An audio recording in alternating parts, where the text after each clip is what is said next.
Kedengarannya sih, gratifikasi itu mirip dengan gravitasi. Tapi ternyata beda. Bahkan, konon keduanya bisa dianggap saling kebalikan. Jangan sampai salah ngomong. Gratifikasi. Kita pastinya masih ingat dengan pelajaran di sekolah tentang Bapak Isaac Newton dari Inggris. Suatu ketika, beliau duduk-duduk di bawah pohon dan kejatuhan buah apel. Dari kejadian itu, Pak Newton mendapat ilham tentang gaya tarik bumi, yakni gravitasi. Nah, kalau gratifikasi itu adalah kebalikan dari yang dialami Pak Newton. Melawan hukum alam. Buah apelnya justru terbang ke atas, dari tanah menuju pohon. Ini tentu bukan sulap dan bukan sihir. Sekarang, mari kita umpamakan pohon sebagai pejabat atau pegawai negeri. Lalu, tanah kita umpamakan sebagai rakyat dari semua lapisan masyarakat, termasuk pengusaha. Nah, buah apelnya ia bisa kita anggap sebagai bentuk pemberian atau gratifikasi. Jadi, dengan ilustrasi gambar ini, yang dianggap sebagai gratifikasi adalah segala macam bentuk pemberian yang diberikan oleh masyarakat atau pengusaha kepada pejabat atau pegawai negeri. Tentu saja, pemberian tersebut ada kaitannya dengan jabatan dari sang pejabat atau pegawai negeri itu. Gratifikasi ini bisa dianggap suap loh. Gratifikasi menjadi barang haram karena menyusahkan rakyat di sepanjang perjalanan hidup mereka. Gratifikasi menghancurkan moral bangsa. Bayangkan saja, waktu kita lahir, orang tua kita harus membayar atau memberi uang terima kasih terhadap pelayanan untuk bisa mendapatkan akta kelahiran. Hanya dengan cara itu kita bisa diakui sebagai warga negara Republik Indonesia. Parah kan?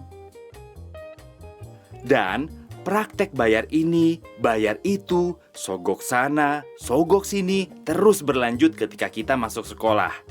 Saat mencari kerja dan bekerja, kemudian menikah, terus punya anak, hingga saat kita kembali menghadap Tuhan. Iya, sewaktu mengurus surat kematian, pemakaman, dan lain-lain, keluarga kita diharuskan membayar lagi. Parah kan? Di Republik ini, mengurus segala macam izin dan keterangan perlu uang ekstra atau uang pelicin. Mulai dari mengurus akta kelahiran, KTP, SIM, STNK, kartu sosial, domisili, IMB, dan lain sebagainya. Biasanya, praktek tersebut memakai istilah uang tinta, uang jasa, uang kopi, uang pelicin, uang rokok, uang pelancar, dan segala macam keluarga uang lainnya.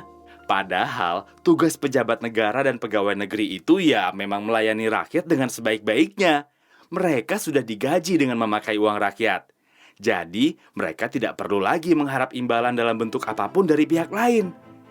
Sebetulnya, begitulah bunyi dari sumpah jabatan mereka ketika dilantik dan juga pada kode etik pegawai negeri.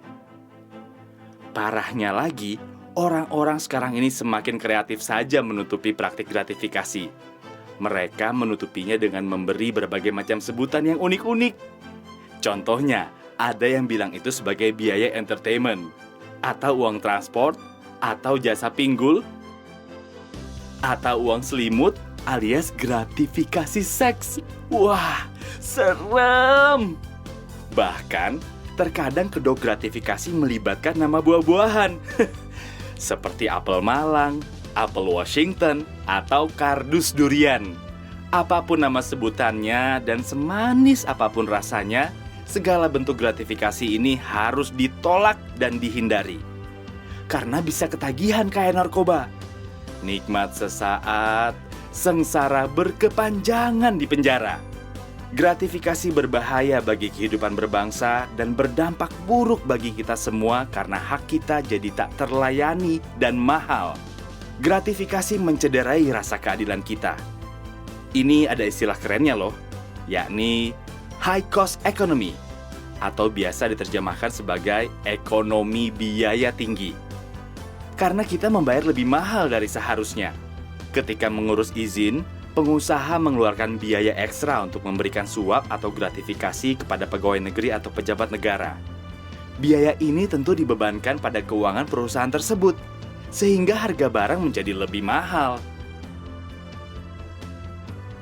Selain itu, gratifikasi merusak martabat pejabat dan pegawai negeri karena membangun mental pengemis dengan memperjualbelikan kewenangan. Gratifikasi dianggap suap jika penerimanya adalah pegawai negeri atau penyelenggara negara. Sebab, gratifikasi tersebut terkait dengan jabatan dan bertentangan dengan tugas dan kewajiban para pegawai negeri serta penyelenggara negara. Banyak hal bisa kita lakukan untuk membasmi praktik gratifikasi.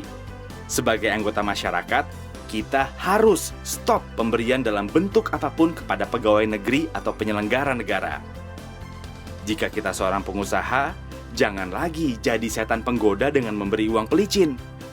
Kalau pekerjaan kita sebagai pegawai negeri, jangan sampai menerima gratifikasi dalam setiap pelayanan yang diberikan kepada masyarakat, apalagi meminta. Selain itu, kita semua harus mengawasi dan melaporkan praktek-praktek gratifikasi kepada KPK. Negeri yang indah ini akan semakin nyaman bila mana tidak ada praktek gratifikasi. Sebab, hak masyarakat akan terlayani dengan maksimal dan gratis. Tidak ada pilih kasih di antara si kaya dan si miskin. Dengan membasmi gratifikasi, kebiasaan korupsi akan ikut menghilang dari budaya kita. Dampak lebih jauhnya, masyarakat semakin percaya kepada pemerintahnya. Dan yang lebih jauh dari itu, harga barang-barang kebutuhan akan menjadi lebih murah karena proses perizinannya tidak memerlukan suap dan waktu yang lama.